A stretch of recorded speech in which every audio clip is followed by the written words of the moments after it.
Hey, what's going on, everybody? It's your boy Dead on Dave back once again. It's Friday. I'm going to be doing a solo Smackdown review today. I'm going to do something with Jeff Huffman sometime later on, but I got a lot of videos done today. There will be an unboxing. There's going to be other stuff going on, so I wanted to give myself time and make sure I got the Smackdown review up first because I'm trying to get it closer to when Smackdown actually airs, which I know I'm still not even close to, but because I don't go live because my internet sucks here in my little fucking town of Germany, and I can't go live. I would love to take everybody's calls, but I can't do it.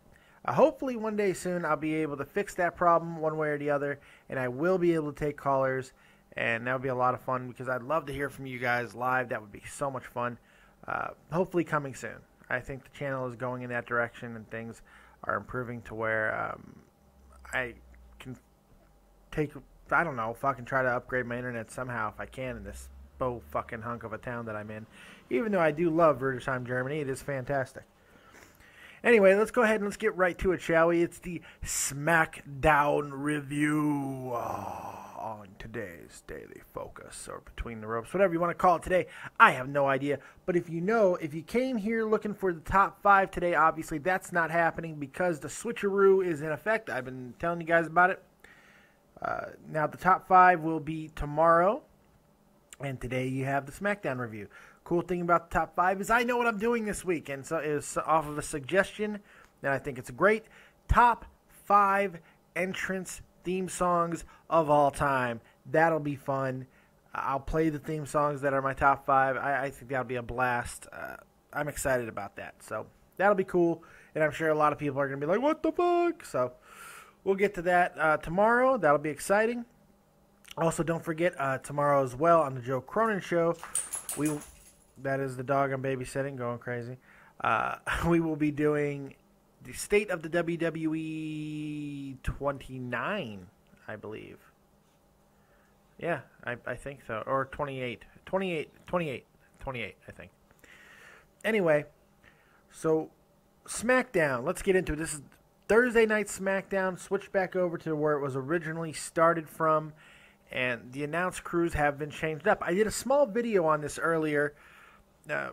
Just a real quick one where at the end you see a dog licking her vagina. It's hysterical. But the video I did was calling into question exactly why we have this change in announce crew.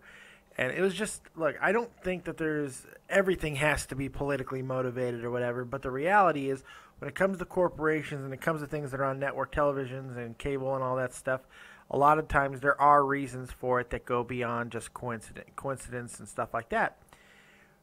This year, there's been a lot of racial comments made from within the WWE and outside of the WWE pointing to racial, bias and all this stuff.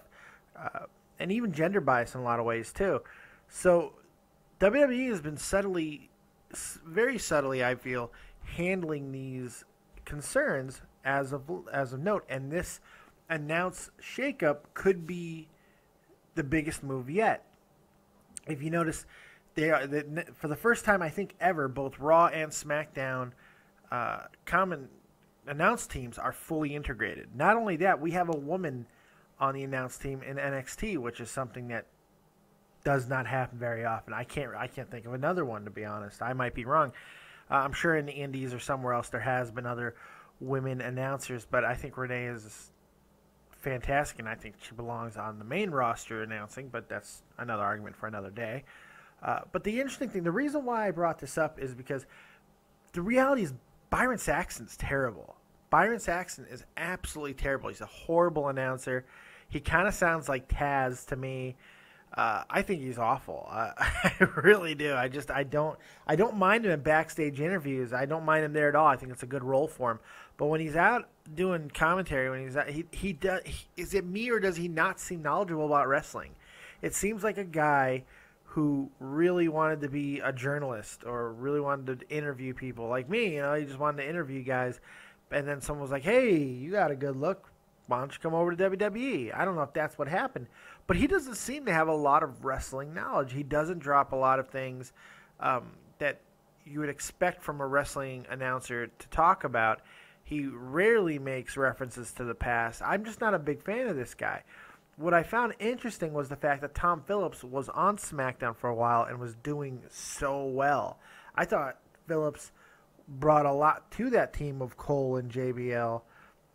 Maybe I'm wrong, but to make this switch and now have Booker T on Raw, which in some ways makes sense, in other ways doesn't. There's a lot of guys, if you wanted to go the wrestler route, that's been announcing more consistently and things. They could have brought them into Raw instead of Booker if you had to go with the face wrestler. Absolutely had to.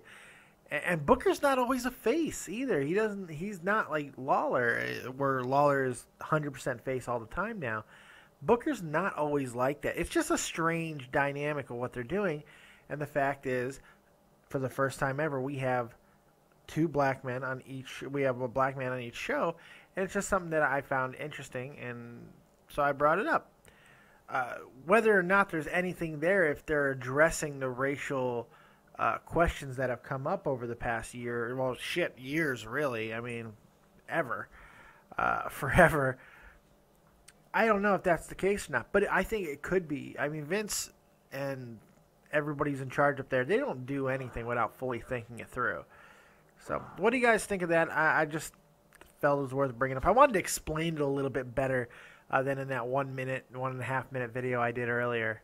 So, hopefully there's a little bit of clarification there. Let's get to SmackDown. The show opens up. Daniel Bryan opens the show. Byron Saxton in the ring doing an interview, which I wish there was more of that because it harkens back to the days of like Mean Gene and everything. And even Vince McMahon, who used to do a lot of in-ring interviews. I like that. I hope they do more of that. And Byron might be great for that role, and maybe that's why he's there. Daniel Bryan comes out, gives a real emotional friggin' promo. It's the same thing we see out of Bryan we always see this. It's the same thing Bryan always does, which is fine. We know that the guy is limited on the mic. We understand that. We accepted that. So he's doing his thing, and then the Authority comes out, and here comes Kane and the rest of the goons. And, here's the thing. I give Kane and Big Show and a lot of the bigger guys a hell of a lot of shit. I have, especially Kane as of late. But for some reason, Kane can make some guys look so good. And I don't know why that is. Him and Daniel Bryan work good matches. Really, really good matches. And I really can't tell you as to why, because Kane doesn't seem to work well with anybody else. He certainly can't work well with guys as big as he is. His Ryback matches were fucking atrocious. So it's just, I don't know. It's very interesting that he can have good matches with Bryan. And Bryan looked really good, by the way. Bryan looked very healthy. He doesn't look like he's limited at all. I do notice that he's tweaked a couple of his moves. I have noticed that when he does his little kick into the corner and flips off, he goes more to the side where he's landing way more on his shoulder and sometimes even hitting the rope and bouncing off that way and thus taking some impact off of his neck. I noticed that, and that's really good. That's a good sign. That means he's being smart about how he's coming back and he's not trying to risk a big injury.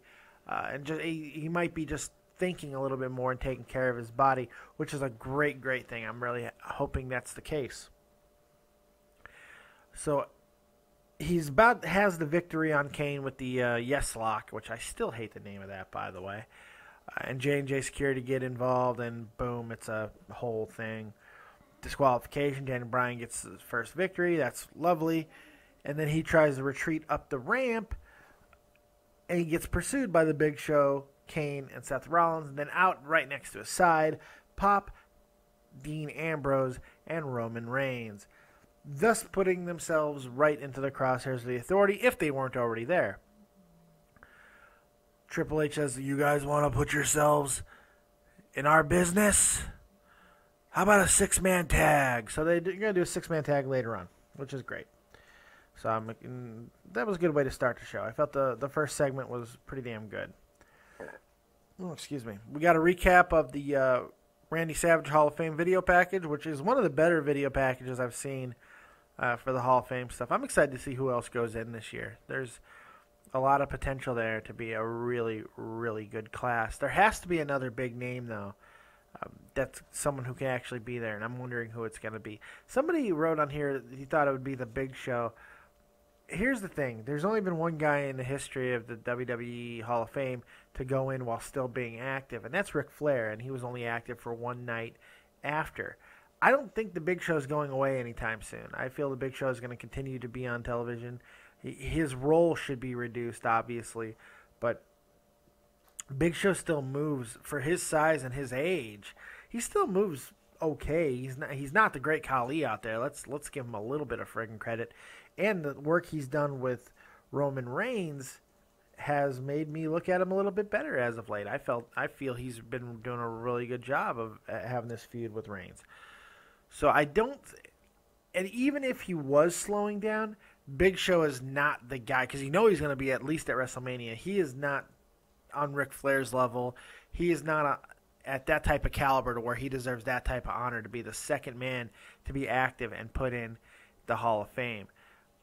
That being said, who is there? Well, another guy I think that is going to be at WrestleMania that they could put in. What about The Undertaker? Is this the year The Rock gets in? I mean, there's a lot of interesting things to think about as to who they can put in. They don't want to overshadow Macho Man because it is a big deal, but because it is a posthumous induction, they're going to need somebody, a real headliner. I don't feel that Macho Man really is the headliner because he's not there. I don't, just thinking of how WWE handles things. So that's how I think they're going to handle it. Someone else is going to be there, and it's going to be a rather big name. And the rest of the card, the rest of the class should be good too. You're going to have to get that dog to calm down, babe. Jesus. She's going absolutely crazy wanting to play with this rope.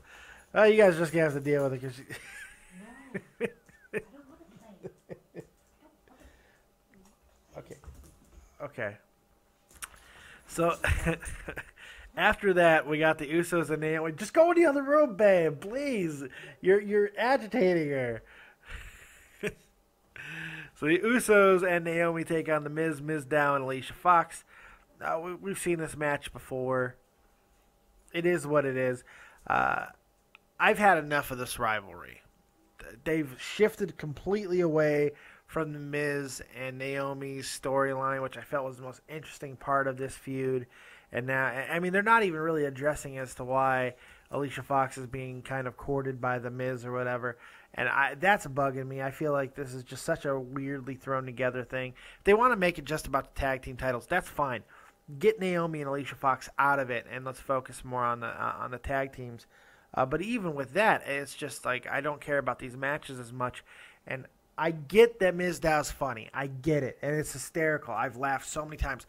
I am tired of him not wrestling in matches. Fuck. It's irritating the piss out of me. I'm sure everybody else is on the other side of this. Everybody's like, oh, it's so funny. Oh, look, he stopped the match so he could do a flip on his own. Okay. All right. It's old. It's done. I feel that the bit is wearing fucking thin. It doesn't mean it's still not funny, but oh God, it's worn out its welcome. I want to see Mizdow wrestle. He's too good to continue to do this. This needs to end. Please, somebody fucking get this together. Have him turn on Miz or have Miz beat him up or something. This is ridiculous. I need to see Mizdow wrestle. He's too good of a wrestler to be doing this anymore. He's gotten over. He did his job. This is good. Let's get on with this. The Miz ends up with a skull-crushing finale for the win. It doesn't really mean much. They're going to go at the Royal Rumble for the tag team titles. I fully expect the Usos to win that match. I don't see why they would. I mean, maybe they'll give it back to, I don't know. What do you guys think? You think the Mizdow is going to win the titles back? I mean, is that even a good move? Would that make sense at this point? Unless they want to have them run to WrestleMania to get destroyed by the Ascension, who they've already lost to, by the way. On the Ascension's first night, they've already lost to them. So why wouldn't they lose again? And Miz was just straight out scared of him. And the one time he did put Mizdow in the match. So I don't know. Roman Reigns cuts a backstage promo. This one wasn't too bad. Whatever they decide to script for Reigns this week, at least he wasn't suffering succotashing it up. There was no superhero references. There was no stupid Stella, get out of there. Oh my God! This is why we don't own a dog. We're only babysitting a dog. Okay, what? Come here. Come here, you big baby. Come here, you big baby. Jesus. I'm sorry, guys. This big baby right here. Anyway, so Roman Reigns cuts the promo. It's just about the Royal Rumble and everything and whatever. Okay. It wasn't a bad promo, though, so that's a good thing. Paul Heyman comes out. He's pissed off. He is walrus waddling to the ring with a fury we never see. And I knew that this promo was going to be gold. I knew it, the look on his face, and fuck was I right. When isn't Heyman gold? But Heyman was just amazing on the mic, man. The fury, the rage, the anger, which he was speaking, made me really fear Brock Lesnar. I was like, holy shit, Brock's going to kill the world. It's going to be great. Rollins comes in, and in typical Seth Rollins fashion, I'm cashing in Money in the Bank right now. We all know that Lesnar's not there. And then, Paul Heyman's like, this is bullshit, and calls him out. And then Rollins goes on the attack and says, fine, I'm going to curb stomp your face right here, because that'll eliminate Brock Lesnar's brains. And Seth Rollins delves into this fantastic promo talking about everything of why he does what he does and his reasoning behind why he should curb stomp Heyman and all this. It was a brilliant promo. Really, really good promo work. Makes me feel that Seth Rollins really is a main event guy. That is until I realized every time they pulled out a little bit, Rollins was awkwardly close to Paul Heyman. I mean, he was on top of him. And I get that it was supposed to be an intimidation thing, but Rollins was literally on the ropes straddling Paul Heyman at one point. It was rather bizarre. And then Heyman goes on the attack verbally and talks his way out of this curb stomp by basically telling Rollins that if he plays his cards right, he's going to have a beast protector for the new champion, which makes abso-fucking-lutely no sense unless this was a subtle way to start planting the seeds for an eventual swerve on Lesnar from Heyman, which is a possibility. I'm not calling that out of the realm of possibility. One thing I've noticed about the SmackDown at this point, in my copious amounts of notes, I have noticed that this show seemed to be booked more like an NXT event than a standard WWE event.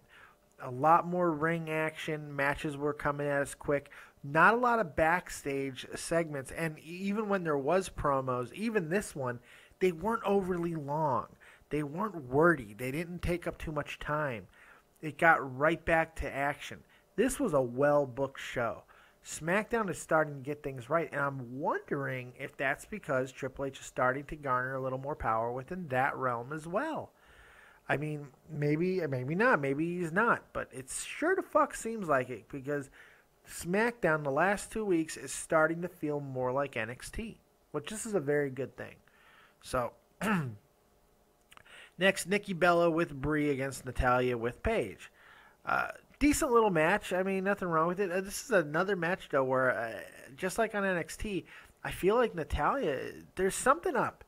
I don't know what's going on with her, but like she does not seem to be as focused and sharp as she always is. She does get the victory with the sharpshooter, which is great, but I don't know. There's just something about Natalya's work, and maybe it's working with Nikki. I have no idea, but she worked with 3 really good women wrestlers on NXT and did not look good in that match either. I don't know what's going on. Maybe I'm the only one noticing it. Maybe I'm not. Maybe I'm just insane. Maybe I'm seeing things that aren't there. But it's unfortunate because I'm such a fan of Natalya. Paige did get involved, which is nice. I wonder where this is going. I don't fully understand where this storyline's going because, I mean, the only way it could be going right is Paige to eventually turn on Natalya, you would think, because that's who Paige is. I don't care, though, because I love seeing Paige in any form or fashion. She's fantastic. Absolutely phenomenal. I love watching her. She is just too good. There's something captivating about her. She has it. That's what we know about Paige. She has it. Whatever it is, she's got it. So Natalya wins via submission. Kane and Big Show in a backstage segment. Once again, not too long. Both announcing their Royal Rumble entries, which is great. They both need to be there. I have no problems with that. Big Show always gets eliminated in a nice fashion. Usually, either it's going to be by another big man like Kane, which they teased during this promo, by the way, or somebody out of nowhere. I think Rey Mysterio might have eliminated him once. It kind of comes out, or the entire damn ring fills up and they eliminate him as one, which is kind of cool. Surprise match of the night, the match that really kind of surprised me as to the decency of it. Bad News Bear defending the Intercontinental Championship against Sin Cara. This was a surprisingly good match. I don't know, I've been so down on Sin Cara for so long, but I'll tell you what. Hunico, who is actually Sin Cara, because Mystico is gone. I'm sure everybody knows that by now. Hunico is working good matches, man. He power bombs Barrett at one point. He deadlift power bombs Barrett at one point, and it's a fantastic spot. I mean, really, really good move. I've been talking a lot about Barrett lately, about how he has not looked well, like when he first returned. I'm wrong. I was wrong completely. You look at his physique. This was whatever he did on purpose. He looks lean, cut, and mean. Boy, that dude is in fantastic condition and shape. I was wrong about that. I felt he looked out of shape. He did not look very well conditioned when he first came back, which was only a couple weeks ago. My opinion on that is completely changed. I think he looks great. This was a really good match. Sin Cara, we didn't see any botching. Cara worked a very smooth match and made Barrett look really good. Barrett wins with this nasty, nasty bullhammer. I mean, a springboard into the bullhammer, and it was, disgusting. Absolutely disgusting. And knocked Sin Cara for a friggin' loop, and it was awesome. Barrett wins via pinfall to retain his Intercontinental Championship. On a side note, I'm not sure if this feud is over. Here's why. On NXT, this is a little bit of a spoiler, but on an upcoming episode, I believe the January 21st episode, maybe a little bit later, the Lucha Dragons will be dropping the NXT titles. I'm not going to tell you to who, though, so I'm not going to completely spoil the match, but they will be dropping the NXT Championship, the NXT Tag titles. Makes you think as to why. Is it because Sin Cara is going to be completely focusing on his new push on the main roster? That's a good possibility. Maybe Sin Cara is going to finally capitalize on his look. Because regardless of anything else, Sin Cara does look friggin' cool. I mean, that's the one thing. Regardless of who's played him, he's had a very cool look. And they want to capitalize on that. And the fact that Sin Cara is like their only Mexican star, I mean, they need that desperately right now. They need it desperately. So, and they're always looking to put a Mexican star in the spotlight. Maybe this is where they're going to start pushing Sin Cara to that level. That's a very good possibility. So, like I said, I don't know if this is over. We'll see shortly. We will know soon, I can tell you that. Main event right after an Ambrose backstage interview. Oh, yeah, by the way, Bray Wyatt did another promo. Yes, his promos are good. They're always creepy, but they're always the fucking same. Is anybody else tired of it? Is anybody else just aggravated with the same thing. I mean, what are they doing with Barrett? Do they know? Is there a payoff that we're not catching? They booked him so strong for a reason. They kept him strong lately for a reason. Why? They let him go over Ambrose. Why? He's not doing anything else. He's not even wrestling every week. Do they know what they're doing with this guy? I have no idea. Ambrose, nothing seems to affect this guy. Bad booking, bad losses, weird losses, and big matches. It doesn't matter. Ambrose keeps on rolling along, and I'm sure that they'll do a spot between Ambrose and Wyatt somewhere in the Rumble. I just hope it's not the first to get their storyline back into a pocket, because that would suck. I don't want to see them anymore. But regardless, we had 2 little vignettes there. Ambrose was just, like, I don't play well with others, which is great for the Royal Rumble. Whatever. Who cares? Main event. Second week in a row, main event was phenomenal. Absolute phenomenon. I mean, really good match. Just plain and simple.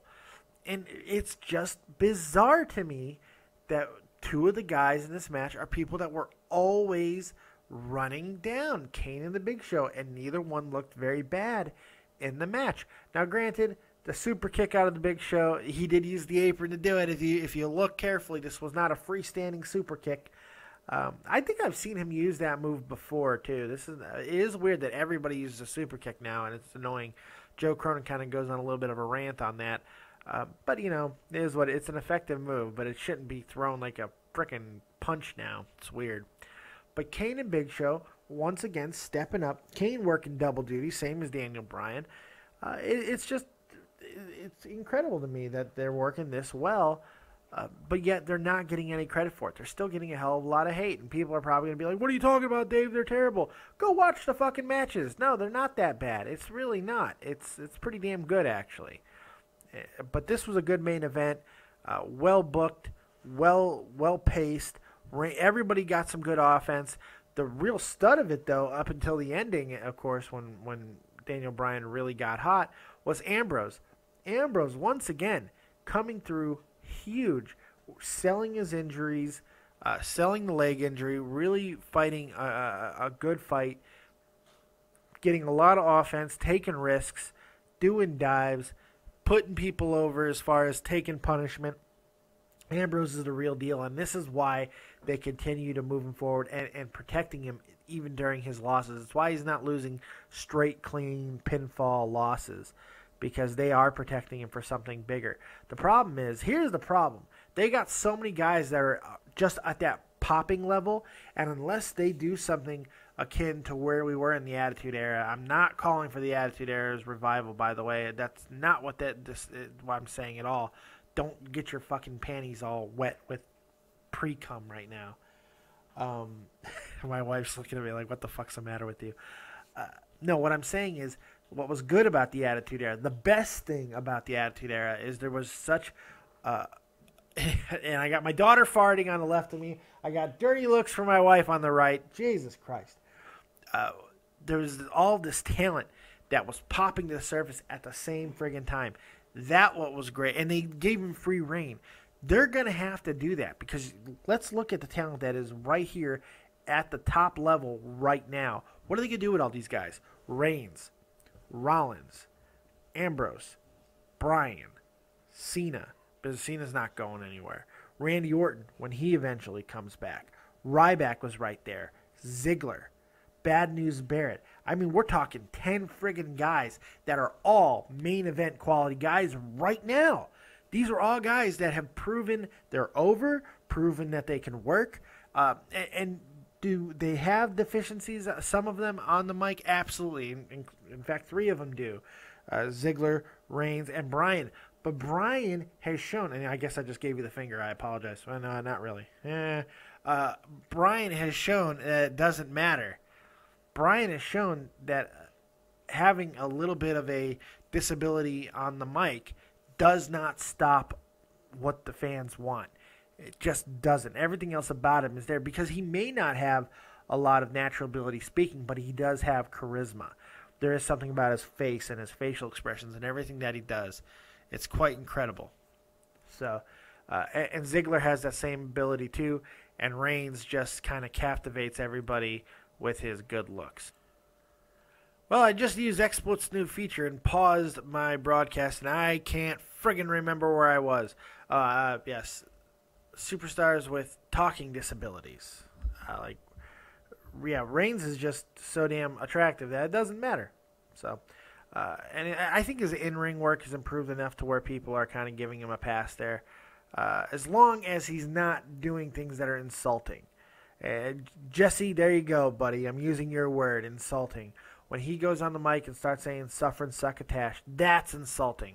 Jesse J from the Joe Cronin Show loves to talk about insulting. This is insulting. No, most things aren't, but this is. And hopefully that stops. He didn't do it tonight. There was nothing like that tonight, and that's a good thing. Real quick, I want to bring to attention Andre Corbeil, one of the best wrestling guys, commenters on YouTube, is apparently hurt in the hospital. He's got tubes sticking out of him. He's all messed up. I guess he had some kind of rib problem. I don't know a lot of what's wrong with him. He's still doing videos, which is amazing. The passion this guy has for the industry is amazing. I mean, he really does. He works with Bill Apter, the legend himself. It just really is quite incredible, the things that Andre Corbeil does.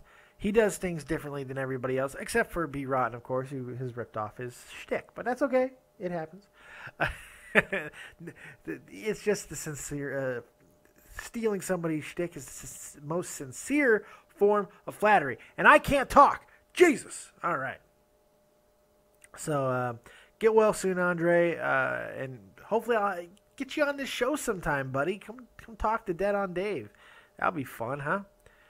Also, if you guys have been noticing on the sides, once again, we've been having the T-shirts in the gallery, and of course, my favorite T-shirt, the Copious shirt, which is also in a coffee mug form now right here, and you can get that on deadondave.spreadshirt.com. You can get those.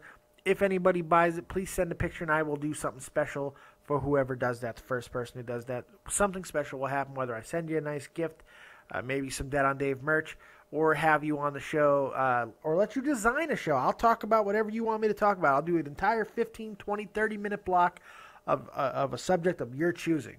That'll be a lot of fun. Or I'll have you on the show. You can co-host an episode with me. That'll be fun. You can do that too.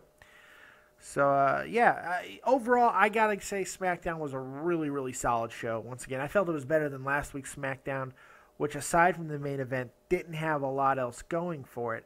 The matches were not very good. There were some matches, but they weren't fantastic. This week, however, which I guess in some ways there was a lot of the same matches, but they were executed better. And I like the results more. And the main event, I felt topped last week's main event, which was really good, and this one was even better. So SmackDown is once again on the rise. We have these lulls, but this should not be a surprise to anybody. And no, I'm not wearing rose-colored glasses. No, that's not happening here. This is WrestleMania season. This is the time where the big announcements happen. This is the time where the returns happen. This is the time when the debuts happen. This is it. This is the big time in the wrestling industry. This is where the shows should be top-notch. This is where people are not just trying to secure their spots. This is where people are really coming to shine. This is where you make your money if you're in the wrestling industry. Selling merch now means you can sell merch at WrestleMania, where you're going to have 60, 70, 80,000 people there. Hundreds of thousands of people within the city that are going to be taking part in wrestling-related activities that week for WrestleMania. I mean, this is where you want to make your impression. So guys are stepping up. I feel a lot of the problem on the product lately has been that a lot of guys have just been trying to keep their spots and not worrying about going for it. And that's a fucking problem. NXT has been the opposite of that. Everybody wants to get out of there, but they don't want to, They want to be bigger stars is what I mean. They're not trying to get out of NXT because I think they know when they get to the top show, things could change if Vince doesn't start getting his head on right. But you know what I mean. You can see the difference, and SmackDown is starting to turn that same way. So let's go ahead and talk about a couple other things going into Monday Night Raw, in which I'm very excited about this Raw. I think it could be awesome, a lot of fun. The biggest thing is Kevin Nash, all of his charges, the domestic violence charges, have been dropped, which they should have been, because all he did was beat the crap out of his son, a person, regardless of if it was son or not, who put his hands on his wife, or on his mother, whatever, on Kevin Nash's son's mother. So Kevin Nash did what he had to do. All charges have been dropped, and subsequently, his Legends contract has been reinstated. Shawn Michaels has come out and said he wants Kevin Nash there on Raw. Does that mean that we will get Kevin Nash on Raw? I think there's a good possibility of that happening. All signs still point to Brock Lesnar not being on Raw, but that can change. I could see Lesnar showing up on Raw now. This storyline with Rollins is interesting enough to where they might want to have him there, and I think it would be a good idea. Raw could be really, really good this week. I think it's going to be amazing. There should be a lot of big names, a lot of surprises, hopefully some swerves, hopefully some more setup for the Rumble, and I'm sure at some point we will have everybody in the ring beating the crap out of each other, because they do it at every single go-home show. They do it all the time, so I'm sure that's going to happen, but I think it's going to be a really good Raw. I'm excited about it. I'm excited about the next 10 days in wrestling. A lot of good stuff happening. Of course, we have the ongoing awesomeness of NXT. The good thing about these big pay-per-views and WrestleMania season in general is that it pushes the entire wrestling industry. TNA, Lucha, Ring of Honor, they all know that they're kind of on notice, and they have to really start putting their best face forward. And people forget New Japan Pro Wrestling is making their American television, not debut, but they're actually getting a weekly program on American television soon, which I think starts like in the next 10 days as well. So all these amazing things are happening in the wrestling industry. We are prime for a wrestling boom. It is there. We're on the cusp of it. Lucha may not be on the level. It might not be my personal cup of brandy, but NXT brings something different for different types of wrestling fans. Maybe I think it's definitely not for hardcore wrestling fans. I think most hardcore old school wrestling fans kind of see through it the way I do. However, these more modern day wrestling fans, maybe guys who've only been watching for the past 10 years, the younger crowd, they're going to be enthralled with Lucha because of the fact that it is so reality television show based, and it's so scripted TV. It looks like a television show that has wrestling, or a television show about wrestling. It's not a wrestling program to me. It's a show that has wrestling in it. You know, it's a weird. And TNA is going down that same road. Granted, they continue to make the same mistakes they always make while saying, hey, we're different, we're changing things. And they continue to do the same bullcrap they always do. That's TNA. What else are we expecting? And I just noticed my blanket was here the entire episode. I have everything up on top because this dog's a maniac, but oh well. You get my point. This is an exciting time. I think we're on the cusp of a boom. We suffered through so many years of shit. There's been so much shit, and we've suffered through it. I think this is it. The next couple of years can be very exciting for the wrestling industry. And who always leads the way? Who always finds a way to come back to the top during those times? It's WWE.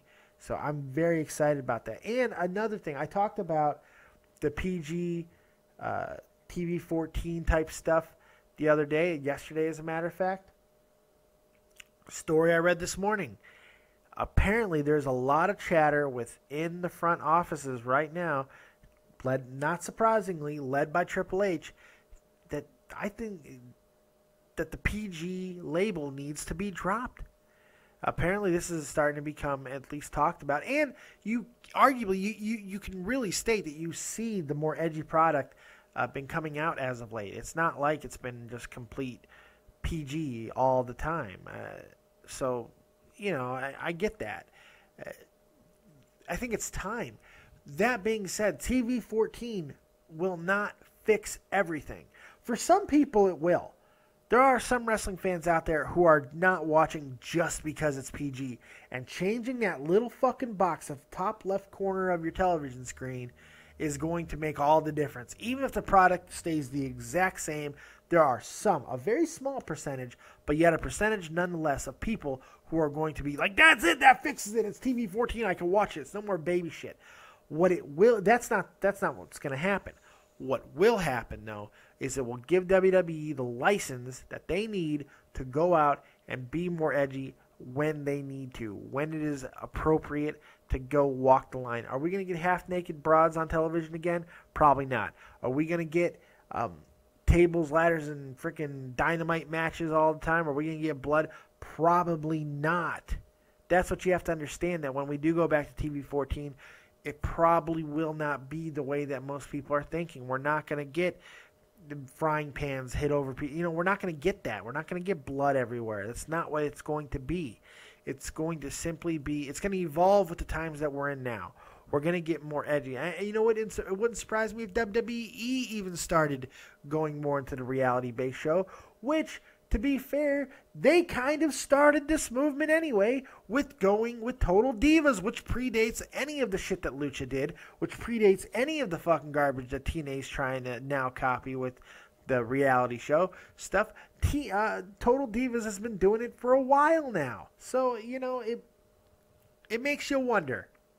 It makes you wonder. Maybe WWE is not so behind the curve anyway. They just did it in a way that nobody gave a fuck because it's Divas. Nobody cares. But if you watch it, what they're doing there is quite similar to what a lot of the other promotions are doing now with their main roster people, with their guys. It's just an interesting thing to think about. Another side of the coin. All right, I think I've wrapped this one up pretty good. I think I put this to bed. I will give SmackDown a 7.5. I felt it was really, really solid. It was the best SmackDown I've seen in a long time. I thought the entire show was good. Last week's was good, but it was just because the main event was so good. This week, the whole show was solid. So tell me what you guys think. I want to hear what you have to say about it. Remember, we are on the steady climb to 500 subs. We are getting closer than I ever thought we were going to get this quickly. When we get to 500, I will be doing my big unboxing giveaway where I've been taking items from the unboxing videos and putting them in a designated box for that giveaway. And when we hit 500, one lucky subscriber will win.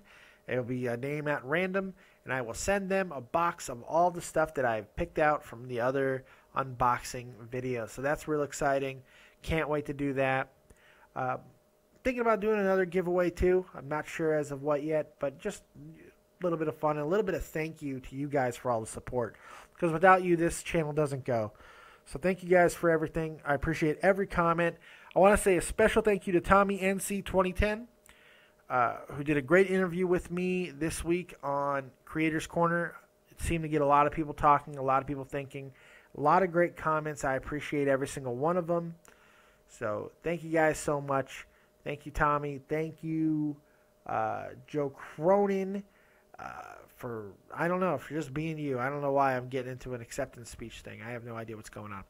So that's all I got. I'm out of here. This is Dead on Dave. This is Dead on Dave Productions, and this has been your Daily Focus. See you tomorrow, folks. I'm out.